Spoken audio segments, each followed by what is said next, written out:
gran fortuna para trabajar por su hijo en todo el estado, compraba espacios de televisión y prestaba a una editorial de Boston de tendencia republicana $500,000. El periódico apoyaba a Jack, aparentemente, por su marcado anticomunismo. En el plazo de unas semanas, Joe comenzó a presionar al jefe de campaña de Jack para que dimitiera. Hay que dar crédito a Jack Kennedy por creer que podía manejar a su padre. Por un lado, podría decirse que era algo así como un acuerdo fáustico.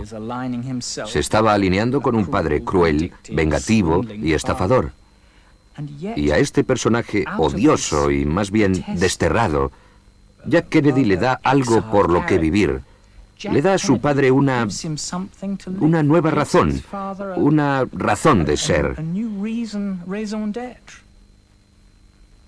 Y cuando la gente se queja ante él y le dice, bueno, Jack, ¿cómo es que puedes tener algo que ver con este padre?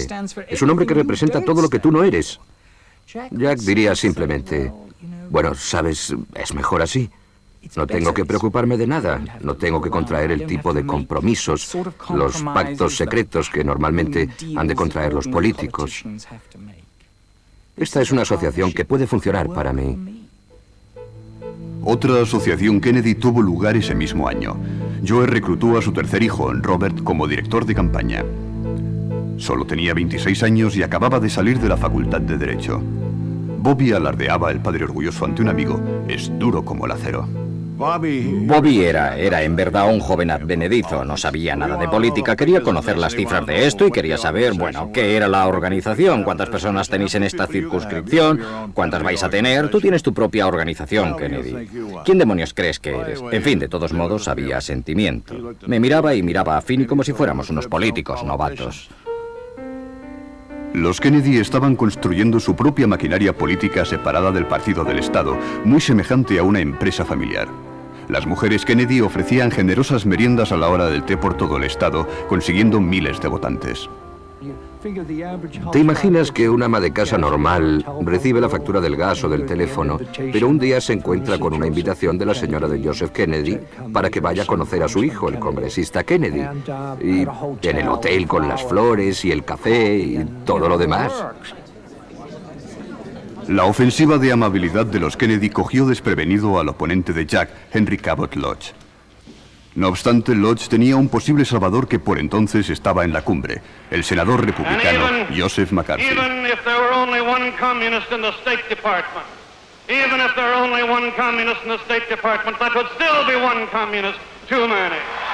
McCarthy era irlandés y católico y tuvo muchos partidarios en Boston cuando su caza de brujas contra los presuntos traidores ganaba fuerza. Sin embargo, cuando los republicanos le rogaron que apoyara a Lodge en su campaña, dudó. Joe McCarthy me dijo, si yo hiciera eso, Cabot Lodge ganaría rotundamente a Jack Kennedy. Dijo, pero me resultaría extremadamente difícil porque Jack se ofendería y es un buen amigo mío. También ofendería al viejo, y el viejo ofreció $5,000 para mi campaña. McCarthy era un buen amigo de la familia Kennedy y estaba en deuda con Joe. Se mantuvo alejado de Massachusetts. De hecho, fueron unas elecciones muy reñidas, y probablemente si McCarthy hubiera ido a Boston a hacer campaña por Cabot Lodge, Kennedy habría sido derrotado. De esta manera ganó solo por 70,000 votos.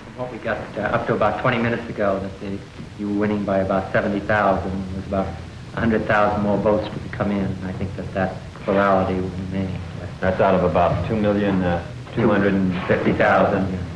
So I think that's just about 5% of the vote. Good, fine. Well, I guess you're glad it's over, aren't you, Bobby? I am, Jack. Okay. Jack había ganado a pesar de la gran mayoría nacional republicana, y los Kennedy se habían marcado un tanto pendiente ante los brahministas. Who can fight and fight till he wins? Kennedy can, Kennedy can. Who can do the job he begins? Kennedy can, Kennedy can. Who can do America proud? Who's the number one man? Ahora se les uniría una recién llegada que no siempre jugaría según sus reglas. Jack Kennedy can. Jack Kennedy había empezado a salir con Jacqueline Bouvier en 1952. Te miraba directamente a los ojos y escuchaba con atención. Transcurría algún tiempo antes de que te dieras cuenta de que lo hacía con cualquiera que hablara en una fiesta. No era que la admiraras tanto como te admirabas a ti mismo bajo ese bálsamo tranquilizador. Había crecido en un mundo privilegiado y de pedigrí. Hablaba francés e italiano con soltura. Solo tenía 25 años. Cuando conoció a Jack, era la fotógrafa curiosa de un periódico de Washington. Yo pensaba que no debía casarse con él. Él estaba bien para juguetear un poco y eso resultaba perfecto. Ella era joven y necesitaba algo de tutela. Pero cuando ella empezó a hablar de matrimonio, tuve el mal presentimiento de que él no era el esposo adecuado. Era un gran compañero de juegos, pero no un verdadero marido. No me daba cuenta de lo que se aportarían el uno al otro. El matrimonio del senador John Kennedy y Jacqueline Bouvier fue la unión de dos estrellas.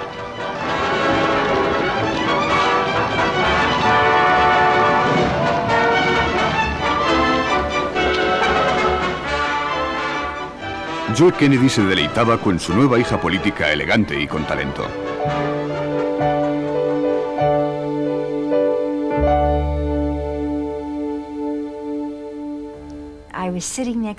Yo estaba sentada junto a él durante la cena y dijo, solo me he casado porque tenía 37 años. No estaba casado y la gente podría pensar que yo era algo raro si no estaba casado. Eso es lo que dijo. No obstante, durante todo el tiempo que estuvo hablando conmigo, no dejaba de mirar a Jackie. No podía quitarle los ojos de encima. Jackie Kennedy descubrió pronto lo que la familia siempre había ocultado. Su nuevo marido a menudo se encontraba desesperadamente enfermo, con la espalda lesionada y tenía la enfermedad de Addison. Creo que los Kennedy temían que si se sabía lo de la enfermedad de Jack, su carrera política no tendría futuro. Que si la gente supiera que necesitaba medicinas para vivir, le haría parecer vulnerable y frágil. Y tenían un candidato perfecto con el que cooperar, porque el mismo Jack quería parecer robusto y sano. En apariencia era una persona sana, a menos que le miraras con detenimiento y repararas en el color de su cara, vieras lo delgado que estaba. Los problemas médicos encubiertos de Kennedy le debilitaban. Estos incluían una enfermedad venérea que contrajo durante sus días en la Marina, de la que nunca se había deshecho. Le dolía constantemente la espalda. En 1954, Kennedy decidió someterse a una operación de la columna vertebral para intentar repararla, pero la enfermedad de Addison reducía su resistencia a la infección y podía resultar mortal. La operación no tuvo éxito y se produjo la infección. Joe Kennedy le dijo a un amigo que su segundo hijo se estaba muriendo. Recibió la extrema unción. Sin embargo, Jack mejoró lentamente. Mientras se iba recuperando, sus colegas del Senado presentaron un voto de censura contra Joe McCarthy por la forma temeraria en que había dirigido su cruzada anticomunista.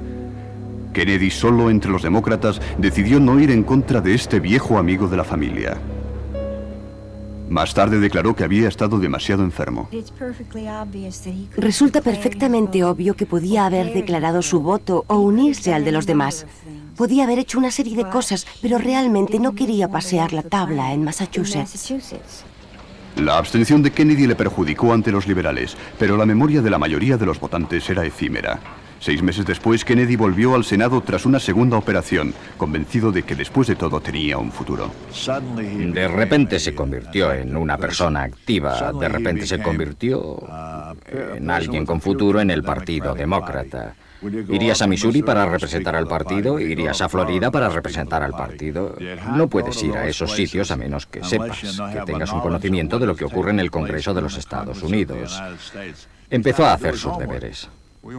Pasamos por 3 etapas. Primero me llamaba y decía, ¿qué debería votar uno sobre esto? Yo le daba mi opinión. En la etapa siguiente me llamaba y decía, explícame esto, quiero saber lo que hay detrás. Yo le daba la mejor explicación profesional que podía. Y la tercera etapa era cuando ya no creía necesario llamar, cuando se conocía a sí mismo. Kennedy decidió convertirse en una figura nacional. A principios de 1956 apareció en la televisión promocionando su nuevo libro, Los perfiles del coraje.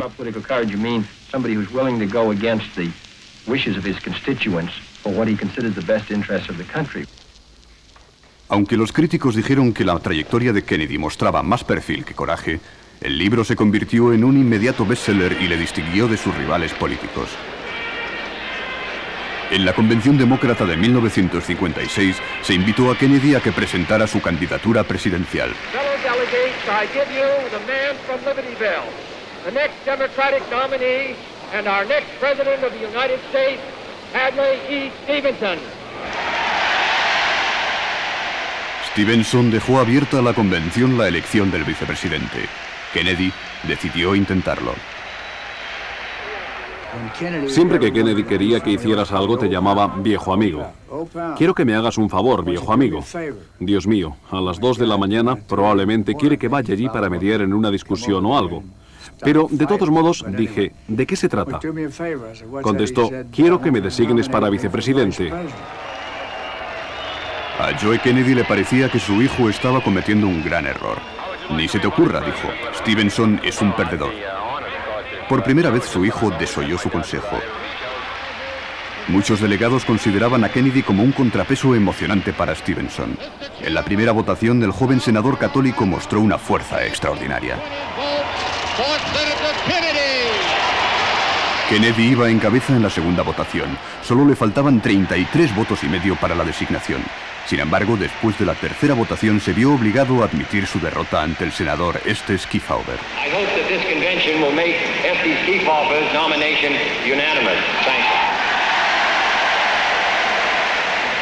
Era la primera derrota política de Jack Kennedy y sería la última. Se le llegó a conocer en toda la nación debido a sus apariciones en la televisión y a la espectacularidad de aquella contienda. Se le reclamaba a nivel nacional como portavoz de las funciones del Partido Demócrata. Lo que también le ayudó fue el hecho de que perdiera. Porque si hubiera sido designado para vicepresidente habría perdido de todas las formas y se habría justificado por la religión que profesaba Kennedy. Jack decidió presentarse como candidato a la presidencia. Joe Kennedy sabía que su reputación malograría las oportunidades de su hijo. No obstante, en un segundo plano haría todo lo que pudiera para ayudar a su hijo a llegar a la cumbre.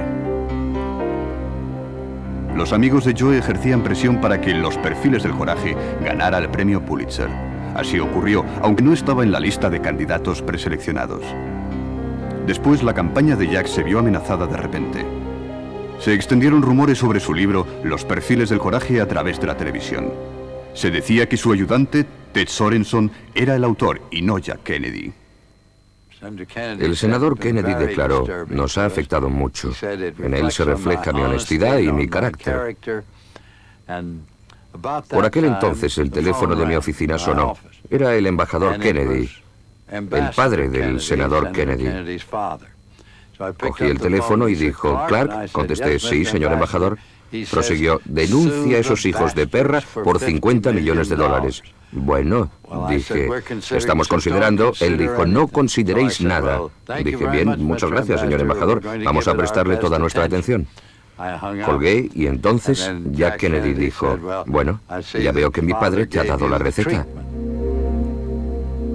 Joseph Kennedy obligó a la cadena a retractarse. La ABC emitió un comunicado en el que declaraba que en realidad John Kennedy había escrito el libro. El autor de Los perfiles del coraje era John Kennedy. El autor es el hombre que está detrás de lo que hay en la página escrita. Es su responsabilidad darle su nombre y publicarlo. Si es un personaje público y la gente critica la filosofía que se expresa en esas palabras, él es quien va a resultar afectado, no el que le ayudara en la investigación o en la redacción. Aquí tenemos a un hombre joven, enormemente atractivo y diferente del tipo normal de político, que parece tan abierto y afable, controlado por temas delicados, tales como su enfermedad, arrastrado a este panorama de maniobras de encubrimiento sin fin. Tuvo que fingir durante el resto de su vida. Todas las personas forzadas a negar que tuviera la enfermedad de Addison, que se encontraba perfectamente, que se vieron forzadas a decir que había escrito Los perfiles del coraje, él solo, etc., están encerradas en esta mentira. Y eso es terriblemente triste, porque, ciertamente, en mi opinión, él es una figura tan interesante y carismática, y tiene tantos puntos fuertes. En 1958, Jack se presentó a la reelección del Senado. Una gran victoria podría proporcionarle el impulso para ser el candidato número 1 a la designación de la presidencia. Dirigida por Rose, la familia alardeaba de su última adquisición. Won't you tell us, Jacqueline, a little about your experiences? I've enjoyed campaigning so much, Mrs. Kennedy. Since September 15th, Jack and I have been traveling through the state trying to meet as many people as we can. Your youngest son, Teddy, who, as you know, is campaign manager, joins us whenever he can get away from law school on weekends. Well, congratulations, Jackie. And congratulations to Jack, that he found a wife who has so enjoyed the campaign. Kennedy fue reelegido de forma aplastante. Jack es la mayor atracción del país, decía su padre. De la misma manera en que Joseph Kennedy había orquestado su propia promoción, ayudaba ahora a seleccionar los mejores fotógrafos para retratar a Jack con su esposa y su hija Carolina. Sin embargo, estos retratos cuidadosamente elaborados de una familia unida y feliz estaban muy lejos de la realidad. Un día le dije, Jack, ya que estás apretando todas las tuercas para resultar elegido presidente, ¿por qué tú mismo lo pones en peligro saliendo con mujeres? Creo que así se lo dije. Él me miró por un segundo y dijo, porque no puedo evitarlo.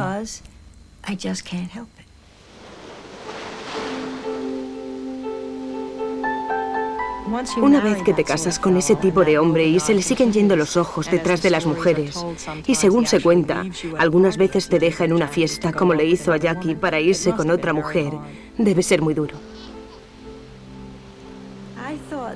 Me parecía que Jack Kennedy vivía su vida en parcelas, que había una parcela relacionada con su matrimonio. Había parcelas para su familia. Y pensaba que la ambición era el pegamento que mantenía unidas las diferentes parcelas de su personalidad.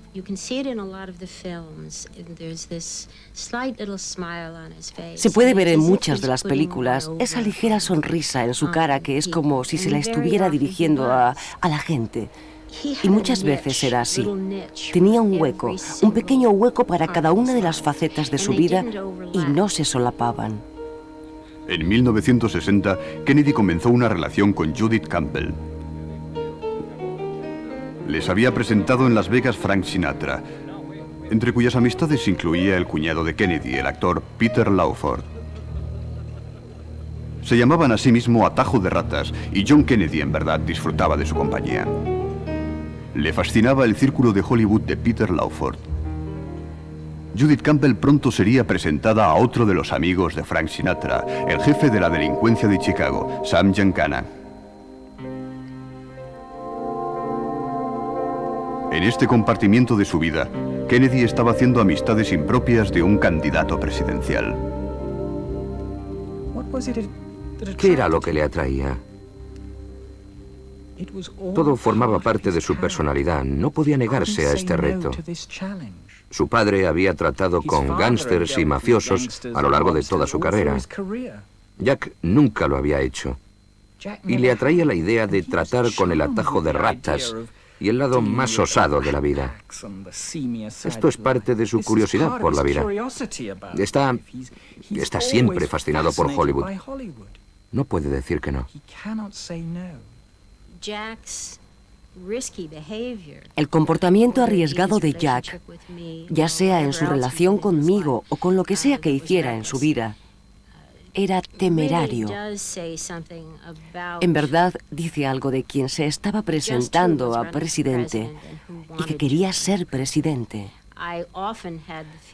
Yo tenía la sensación a veces de que era la familia quien se presentaba. Era un trofeo, pero creo que en el fondo todavía era por su padre.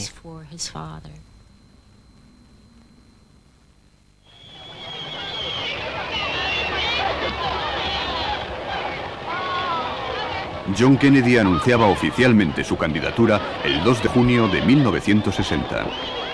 Se enfrentó a una lucha cuesta arriba. Nunca nadie tan joven había resultado elegido. Muchos protestantes temían que la lealtad principal de un presidente católico fuera para con el Papa.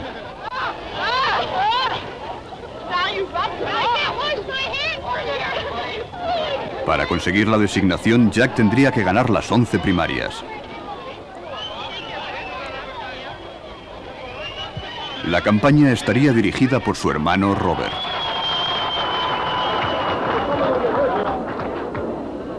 Thank you very much. I'm sorry that my mother couldn't be here tonight. And I'm sorry that my sister Pat couldn't come. And my sister Eunice.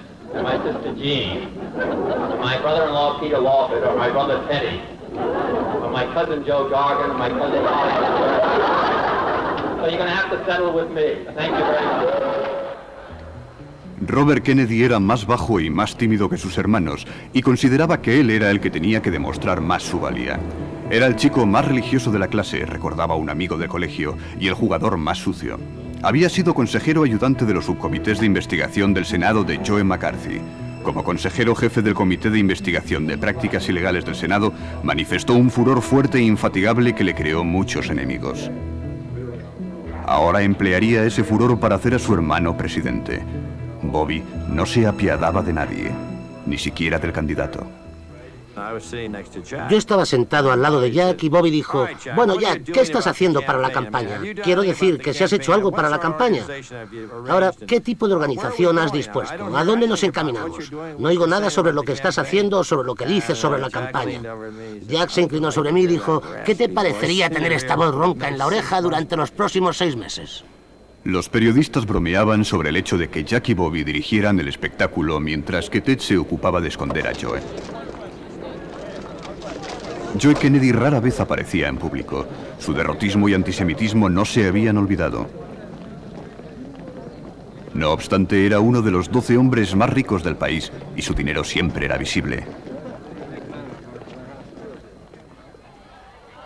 Venderemos a Jack como pan caliente, decía.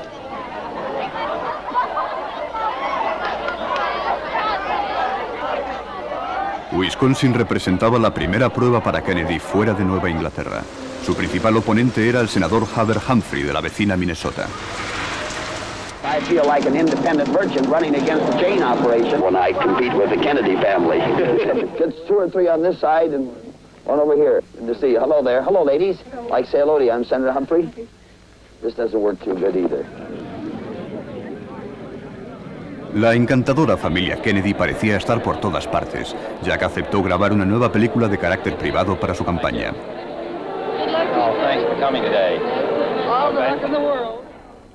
Creo que le gustaba la idea de algo nuevo. De algo nuevo en donde él fuera la estrella.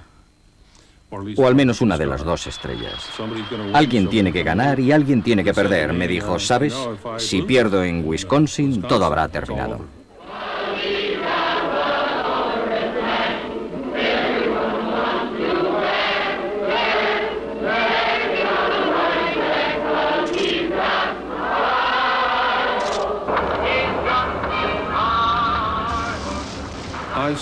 Vi a Kennedy haciendo campaña por las calles, dirigirse a la entrada de una fábrica, alargar la mano y decir, soy John Kennedy. Y el obrero que iba a su trabajo no le hacía demasiado caso. No todo el mundo apoyaba a Jack. Le faltó incluir a los distritos protestantes clave. La próxima contienda sería en un estado que era protestante en un 96%, Virginia Occidental. Kennedy debía enfrentarse al factor religioso. Senator Kennedy, how can we stop the religious issues that keep coming up to confuse the public? Kennedy supo sacar partido de la tolerancia religiosa a su favor. Oh, I don't mind. I must say that we shouldn't boo because it's I am running for the presidency, which is a powerful office, given great power under the Constitution, and it is a matter of concern to a good many people, and the best way to get it answered, it seems to me, is to ask the question openly and permit me to say that I support strongly the Constitution, I support strongly the separation of church and state, I believe it's the best arrangement for our society, I'm associated with it. Virginia Occidental no solo era protestante, era notoriamente corrupta. De nuevo, los Kennedy no corrieron ningún riesgo. Le contaré la historia de Eddie Ford. Eddie Ford salió a las calles con los bolsillos llenos de billetes. Se encontraba con un sheriff y le decía: Sheriff, soy de Chicago, me dirijo al sur. Me encanta este joven Kennedy, él puede ayudar a esta nación. Por Dios que realmente le importa, ¿sabe usted? Él hará cosas por Virginia Occidental. Escuché, decía: aquí tiene 3.000, aquí tiene 5.000. Usted haga que su ciudad le apoye o que su condado le apoye y le daré una pequeña recompensa a mi vuelta. E iba repartiendo dinero como nunca se había visto. Las escuchas del FBI darían a entender más tarde que los personajes de los bajos fondos que Joe Kennedy conocía también estaban distribuyendo fondos en nombre de la campaña. Sam Giancana, el mafioso de Chicago, alardeaba de sus actividades ante Judith Campbell, que ahora tenía una relación sentimental con Jack Kennedy. Solía hacerme rabiar mucho a causa de Jack.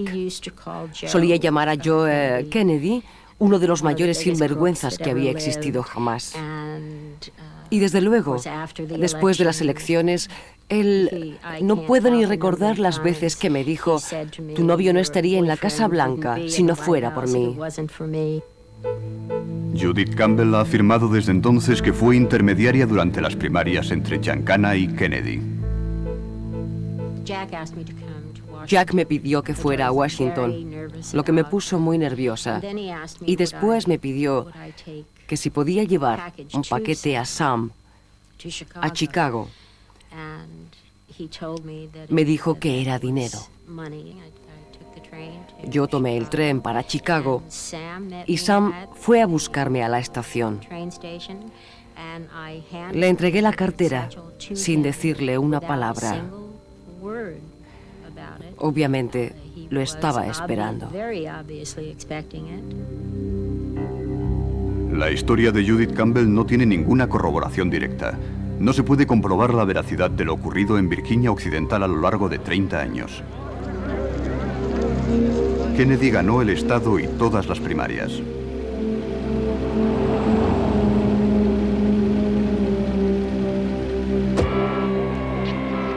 De camino hacia el Congreso, estaba convencido de la victoria en la primera votación, aunque algunos de sus rivales todavía creían que se le podía parar. Lyndon Johnson, el líder de la mayoría del Senado, representaba el reto mayor. Él pensaba que cuando el carro de los Kennedy se tambaleara, el Congreso le apoyaría a él. Johnson le pidió a Tip O'Neill que le apoyara en la segunda votación. Me dijo: ya sé que estás con los Kennedy. No mencionó la palabra Kennedy, sé que estás con el chico. Y dijo: ya sabes, espero que estés con él. Me encanta la lealtad. Y siguió: todo el mundo en Massachusetts estará con el chico. No obstante, añadió: en la segunda votación me gustaría tenerte conmigo. Yo dije: señor Lyndon, no habrá una segunda votación. Él contestó: tú no puedes creer eso. Dijo: sabes que el chico no tiene ninguna posibilidad. Yo señalé: usted no entiende hasta dónde llegan los Kennedy. Robert Kennedy contó y volvió a contar a todos los delegados. A los grandes personajes de las ciudades, como al alcalde Daley de Chicago, se les recordó la campaña de Jack y los favores que su padre les había hecho en el pasado.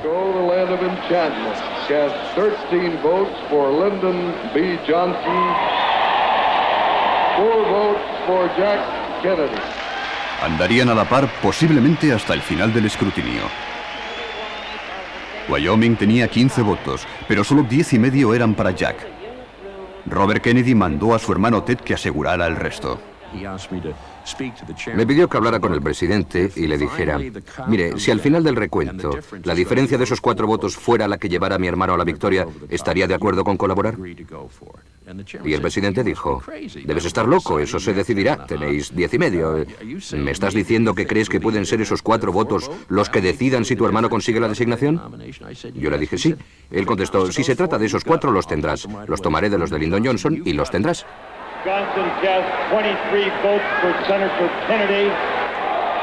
Robert Kennedy había dado en el clavo. El voto de Wyoming podía traer la victoria si el presidente del estado hacía efectiva su promesa.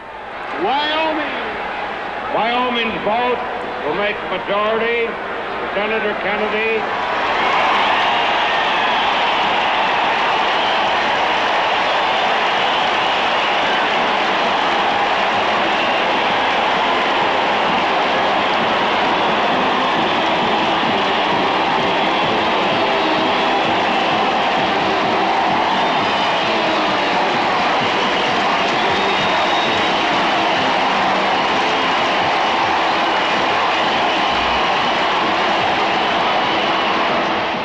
candidato demócrata caminaba hacia el estrado junto con su hermana Patricia Lawford. A su padre no se le veía por ningún sitio. Mr. Kennedy is in Los Angeles, but at the age of 72, he felt that the excitement out here tonight would be too great. That is the story we have received here at the Coliseum. He has not appeared in public with Jack Kennedy, his son, and now the candidate since his campaign began.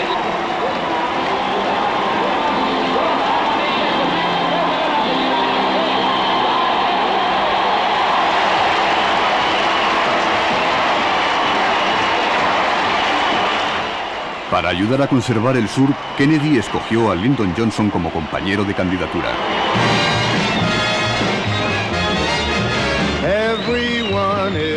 La campaña fortaleció la juventud y el vigor de Kennedy. Tenía el enigmático glamour de Jackie y a Frank Sinatra para que cantara sus canciones.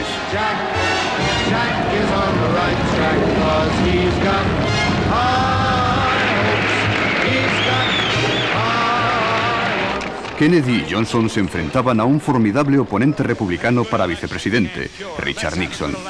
Nixon había llegado al Congreso el mismo año que Kennedy. Sin embargo, era más conocido y admirado por muchos como un feroz anticomunista. Kennedy prosiguió en una línea política aún más difícil, atacando a los republicanos por dejar que América sucumbiera a los soviéticos. I have heard all the excuses, but I believe not in America that it's first but, first if, first when, but first period. Había una guerra fría, un tono de política exterior bastante militante, que a mí particularmente no me gustaba mucho. A veces me inquietaba. Los asuntos nacionales se recubrían de un cierto barniz.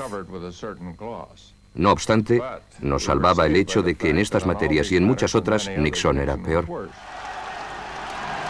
Para sacar ventaja a Nixon, Kennedy alegaba que existía una laguna militar entre América y la Unión Soviética.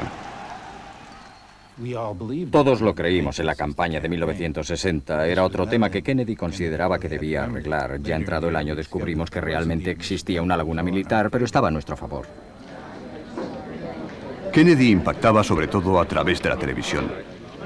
Nixon tenía mucha más experiencia con el medio. Sin embargo, las cámaras no le hacían justicia. Para Kennedy parecía algo natural. En el primero de una serie de debates sin precedentes, Nixon, que normalmente disfrutaba de una salud excelente, se dolía de una rodilla que se había lastimado. Kennedy, a menudo tan enfermo, nunca se había sentido mejor gracias a un nuevo medicamento, la cortisona.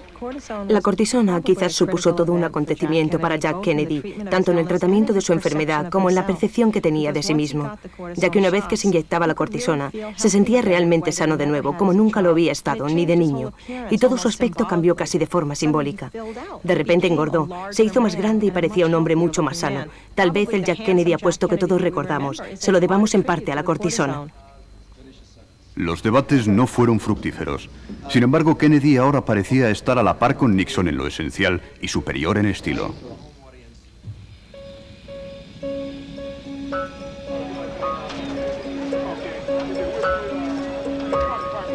El día de las elecciones, la pugna estaba demasiado reñida para predecir nada, en tanto que la familia Kennedy se instalaba para seguir los resultados en su residencia de Hyannisport.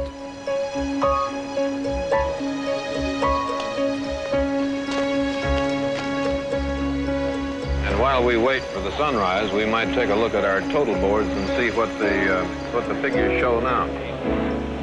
On the total popular vote for president, they show this. They show Kennedy's lead down to just about 700,000. The closest election of this generation. La familia se mantuvo a la expectativa hasta primeras horas de la mañana. Al final todo se decidió en la Texas de Lyndon Johnson y en el Chicago del alcalde Daley, donde el jefe de la mafia Sam Giancana controlaba los municipios clave. Ayudaron a situar a Kennedy en la cumbre. Fue la victoria más estrecha del siglo, con un margen de 0,1%.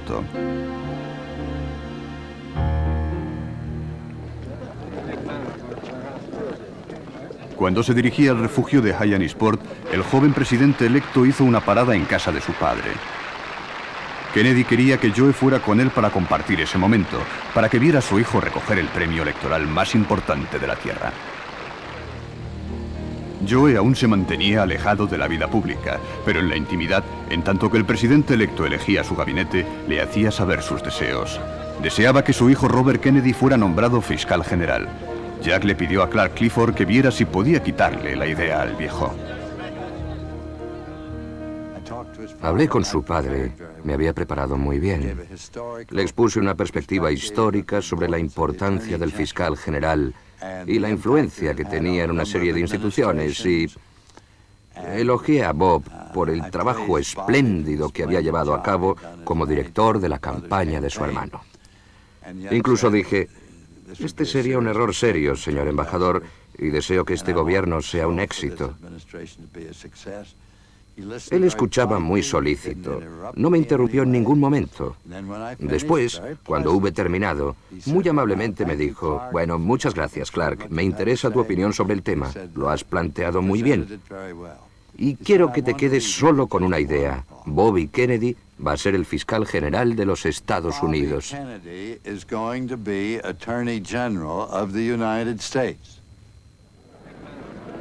El presidente le dijo a su hermano: no sonrías o creerán que esto nos alegra. In looking for an attorney general who must lead the fight for law enforcement, who must administer our laws without favor and with matchless integrity, I have turned to a man in whom I have found these qualities.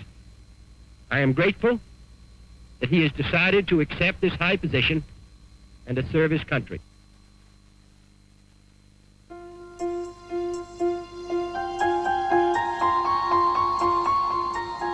Una inusual tormenta de nieve en Washington la víspera del discurso de investidura le dio a la capital un brillo de ensueño. En los años posteriores, algunos lo verían como el presagio de una presidencia diferente, pero en aquel momento el tiempo solo amenazaba las celebraciones.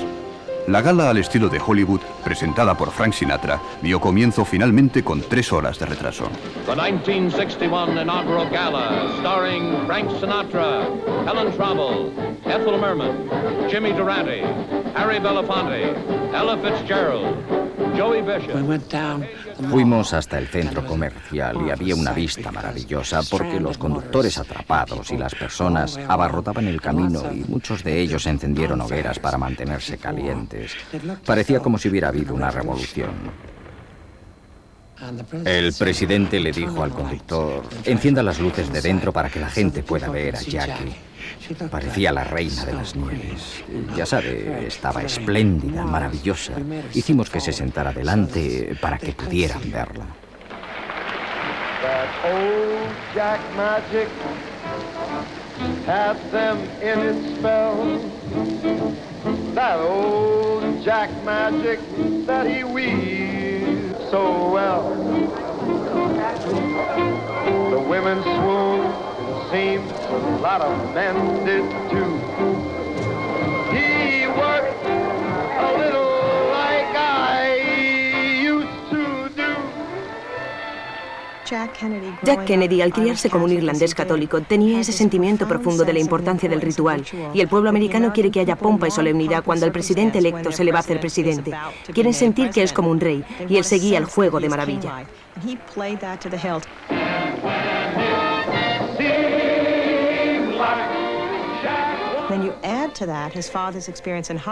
Cuando a esto le añades la experiencia de su padre en Hollywood, más las técnicas sofisticadas del mundo moderno, combinadas con el ritual católico antiguo,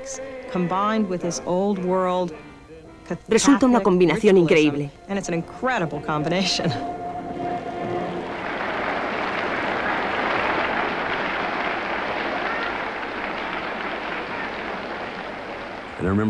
Recuerdo que cuando volví a casa con mi padre, ya había comenzado a nevar y el coche se fue a un lado de la carretera.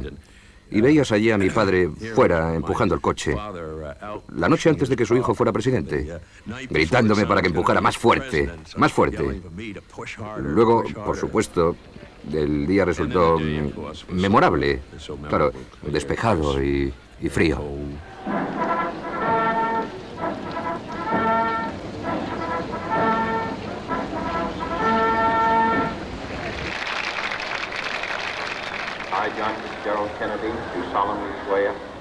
Observando en el frío, Joseph Kennedy se vanagloriaba en silencio de su triunfo. Su segundo hijo, cuyo distanciamiento sereno siempre había sido un misterio para él, se había convertido en presidente de los Estados Unidos. So help you God. So help me God.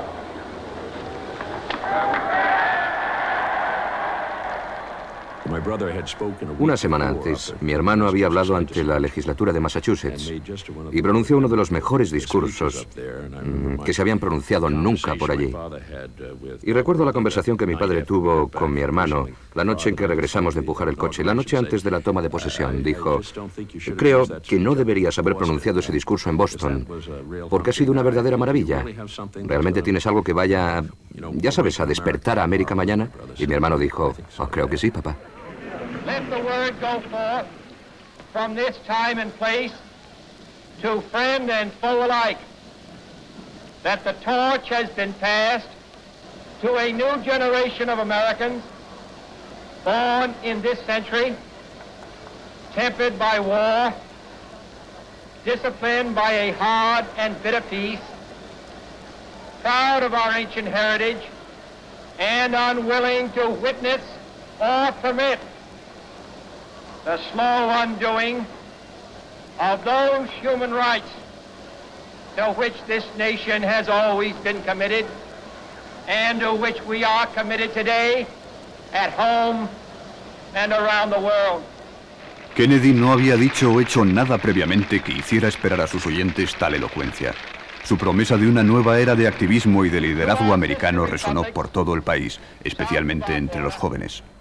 Yo estaba en mi primer año en la facultad cuando John Kennedy se presentó candidato a la presidencia y había un gran alboroto por la campaña. Te hacía creer que las cosas iban a cambiar, que el país iba a ser diferente. Todavía puedo recordar cuando pronunció su discurso proponiendo el cuerpo de paz. Yo me dije, quiero hacer eso. And so, my fellow Americans, ask not what your country can do for you, ask what you can do for your country.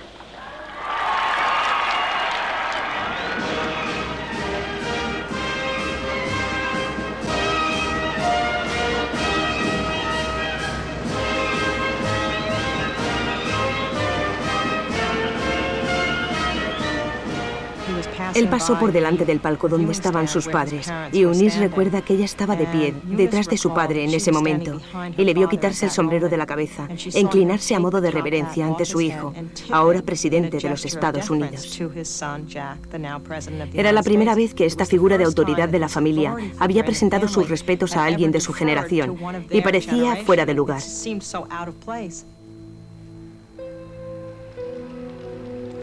En el momento en el que su padre se quitaba el sombrero para inclinarse ante su hijo, Jack a su vez se quitó el sombrero y lo inclinó ante su padre. Fue la única persona a quien se lo hizo ese día. Fue casi como si se produjera esta señal y él entendiera lo que significaba para su padre hacer eso. Y él quería que su padre supiera: tú me has ayudado a llegar hasta aquí y quiero que aprecies esto.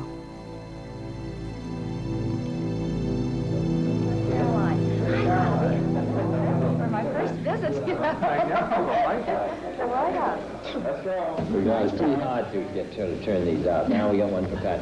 I found myself writing the very best wishes. Aquel día, cuando la familia Kennedy se instaló en la Casa Blanca, parecía ver en ellos esta sensación de que todavía eran unos niños, que no podían creer que esto hubiera ocurrido, que estarían allí juntos, como si fuera una nueva residencia de vacaciones, pero real porque era la presidencia. Cuando entró por primera vez en el despacho oval, él y un buen amigo suyo tenían la seguridad de que alguien iba a salir de una esquina, uno de los guardias, y decir: ¿queréis salir de aquí, chicos? ¿No sabéis que este es el despacho oval? Los hombres de los que se rodeó Kennedy eran en su mayoría jóvenes, muy cultos y deseosos de trabajar. El equipo de Kennedy prometió apoyar los derechos civiles, contribuir a la educación y al sistema sanitario del país. Fuera de sus fronteras harían frente al reto comunista en todos los flancos. Habría un cuerpo de paz en el tercer mundo con la base más sólida construida en la historia de tiempos de paz, incluso en la carrera a la luna. Aquella fue una época, recordaba Robert Kennedy, en que creíamos estar triunfando por todo lo duro que trabajaba todo el mundo. Cualquier cosa parecía posible. Y fue muy divertido. Desde luego estábamos llenos de excitación y de euforia y esperábamos cambiar el mundo. En realidad creo que era esa sensación de que se podía abordar cualquier tema, cualquier tipo de problema. Había mucha gente alrededor para decir que no, pero nosotros decíamos que sí. Empecé a descubrir que este grupo no tenía ningún sentido de la historia y esta enorme satisfacción que sentía el equipo por tener ahora el control del país y puede que el control del mundo. Si tuviera que elegir un lema en argot sería: no habéis visto nada todavía. Existe un cierto sentimiento embriagador en los primeros días de la nueva administración. Tú eres el presidente de los Estados Unidos. Has vencido a la oposición, que era la favorita. Tú tienes el toque mágico. No puedes cometer ningún error. Ese es un sentimiento muy peligroso. En el plazo de unas semanas, Jack Kennedy descubriría lo dura que podía ser la presidencia.